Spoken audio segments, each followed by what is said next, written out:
I just finished reading this book, uh, La Misérables by Victor Hugo. I read the severely abridged Bengali version of it by translated by Sudhindranath Raha when I was a kid, and I loved it. The ending of it is so amazing. I still remember as a boy when I finished reading this book, the intellectual high that I got. I mean, I will never forget that moment. So I always wanted to read the original. So recently during this pandemic, I got this nice semi-leather bound version of this from Canterbury Classics, and I thought I will read it. So I started reading it. And another reason I wanted to read this is because I wanted to learn about French Revolution. And this book is set in the backdrop at French Revolution. And many books were inspired like this, like War and Peace, for example, set against a very dramatic historic background, a love story in that background. So, of course, I want to read the original because I love the Bengali version. And Bengali version is only 95 pages, right? But he captured pretty much everything in the book except the descriptions. So I was after the descriptions of French Revolution, so I want to read about it. Now, I read about French Revolution. I read the history. I read other articles, Wikipedia, everything. So I know about it quite a bit. I read about Napoleon, but there's a difference between reading history as history and reading history through a novel, because in a novel, the history is being described from the point of view of the participants. When you read history from a history book, it's a dispassionate observer's view with the perspective of the events, of its background, of its effects, uh, of the participation of people, and so on. But you miss the emotion, the turmoil, the the participants' point of view, how they feel about it. When you read a novel and you read through the characters who are actually taking part in the revolution, you get a different perspective, perspective from within. And I'm going to talk about it a little bit a little later. So, and that I got in multiple such books that I read, the perspective of the participants. So I wanted to get that as well, and that is one of the reasons why I wanted to read the book. And boy, is there's a lot of it. There is a huge amount of French Revolution in this book, so much that I'm ashamed to say that I skipped part of it. I rarely skip any part of any book, never. This is probably the first time I had to skip because it was too much for me. Too many names, names of the politicians, the intellectuals, the poets, the writers, the generals. I couldn't even pronounce those names. Name of places, events, lengthy description of events, and so on. It was somewhat hard to take all in, and so that's what another reasons why it was so hard a read. And there is too much of reference of Greek mythology, Roman mythology, and so on. And every time in every page, I had to consult the Wikipedia or the dictionary 2 3 times every day. So it took me a long time to finish it. But I did, and I'm glad that I did, and I learned quite a lot about French Revolution. And Hugo is intellectual giant that he is so great in explaining these things, isn't it?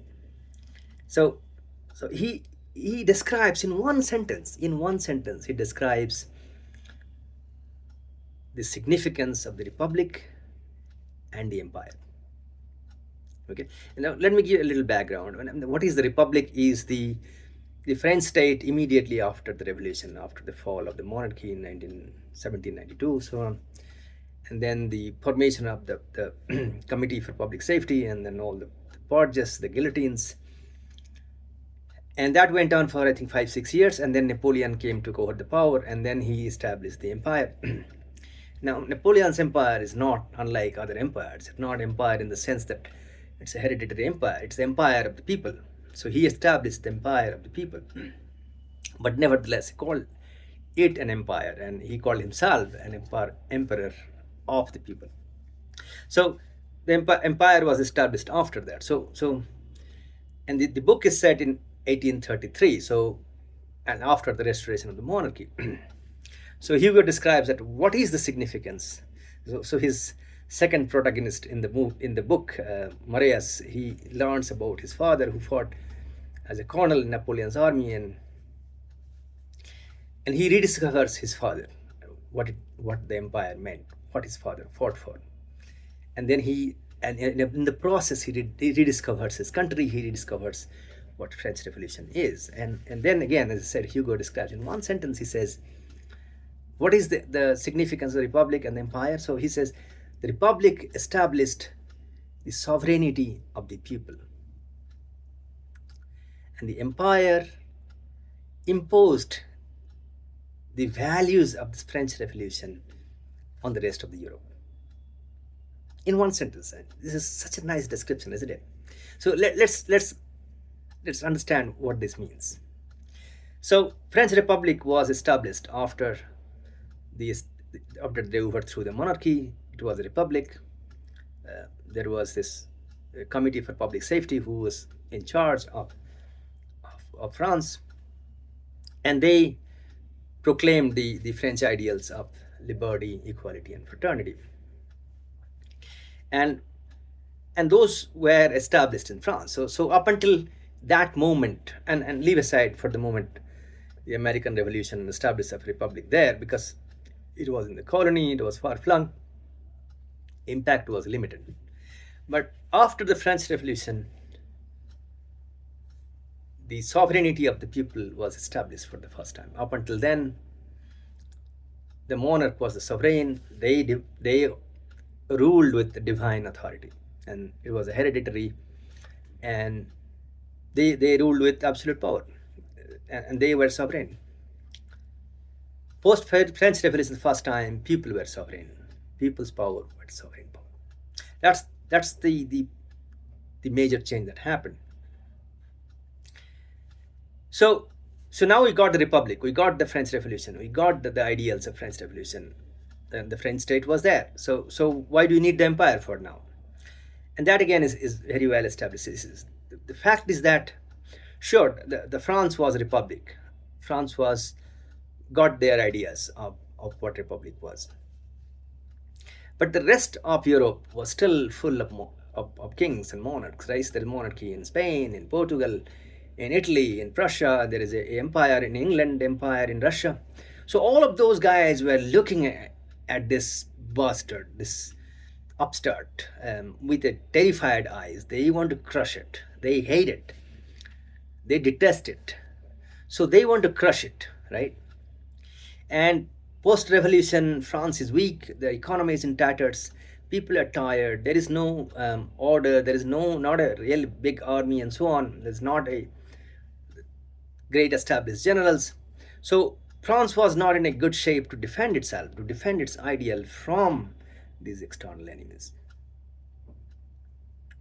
Then came Napoleon, and he said, well, I am going to take over this. And he is one of the greatest military generals in the history. So he established an empire, and then he conquered the whole of Europe, and he imposed the values of French Revolution forcibly upon the rest of Europe. Liberty, equality, and fraternity. And whether they liked it or not, they're forced to accept it now. And that is and it was required, because unless you spread that idea all over, unless you spread the perimeter of the republic was never safe. Because if you're just only a small island in the whole continent of monarchy and dictatorship and absolute rule, you could not defend yourself. So you need to expand that perimeter. You need to export those values all over Europe, and they did. And sure, I mean, there were setbacks, monarchies didn't disappear overnight, but the idea spread. And that resulted in revolutions after revolution in Russia, and then in Italy, and then Spain, and then even partly in Germany and everywhere. And eventually, all monarchies were overthrown, and, and sovereignty of the people were established all over Europe. So those are the two.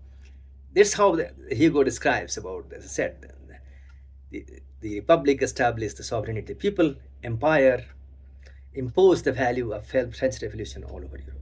And I consider this, the French Revolution, to be the most important event in human history. Because before French Revolution, I mean, there was nothing. All these are great ideas of human rights, of freedom, of liberty, of justice, equality. Everything came with that, with the towering intellectuals of French revolutions, of Rousseau and Voltaire, and subsequently of Hugo, and all the writers who spread this idea. Without this, we wouldn't be having these rights that we enjoy and accept as natural today. And one more thing I learned reading that book is about, I was talking about the getting a perspective while reading a history, and that is very important.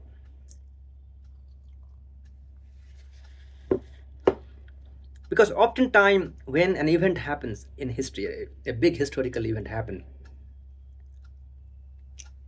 the raw emotions are still high, and people are unable to judge those events with some objectivity, with some perspective, and they misjudge those events. So in the book, Hugo is describing, the book is set, as I said, in from 1815 to 1833, just after the fall of the empire and restoration of the monarchy. So although Hugo, writing it in 1862, understands and he explains how great the empire was, how essential it was, but he also understands the people at that point of time, when the book is set in 1815 to 1830, had a different understanding of the monarchy. They were tired. They bled for defending their ideals. Their sons and their daughters died, and they were poor. They were suffering. They said, why? Why are we suffering? What is it that we got out of it? And they hated the empire. Part of it, people started hating Napoleon also. But slowly, gradually, people understood how great he was and why it was necessary, why the empire was important, and what great achievement it had. So that's why it is important to have perspective of an historic event before we judge it. Because with our emotions, with our eyes clouded with passion, we are unable to understand what is going on at that point. I'll give you a small example in our context. When CPM lost power in West Bengal in 2011, people hated CPM. People hated the Communist Party because of the effects of it, and raw emotion was flowing, and they didn't like whatever has happened, and anything and everything about that was painted in a bad light. And that's natural, because, as I said, we didn't have any perspective and we had only emotion at the point of time. But as time passes by, we will be able to figure out, and we'll be able to judge dispassionately and understand that there were a lot of amazing things that happened during that movement, and benefits of that we got out of it, right? I mean, along with a lot of bad things, a lot of amazing things that did happen, and we were unable to understand, appreciate, and judge them immediately aftermath of the fall, because we were so clouded with our hatred and our passion. So that's why, and that's the part that I learned, and I really liked it, that this necessity of perspective in judging historic event. So anyway, so I read the book, and I'm glad that I did, and because I'm going to France next week. This is next Saturday. Tomorrow Saturday after that, I'm going to Paris, and I want to see those places myself. And I saw in TripAdvisor there are curated tours for French Revolution across Paris. I don't know what they will show. They'll probably show the Bastille, the Chambéry uh, blockade, um, and other places of French Revolution. And I'm really look forward to see those places. And again, I absolutely love this book, particularly the ending. And the book actually is growing on me as I'm thinking about them, about those events. Some of those chapters are so beautiful, so poignant, so sad that I don't know how to describe them. And the ending, you get an intellectual high when you finish the book, and the last page. So yeah, I mean, I'm looking forward to my trip next week, and I will probably talk a little more about what I learned from there. Thanks for watching.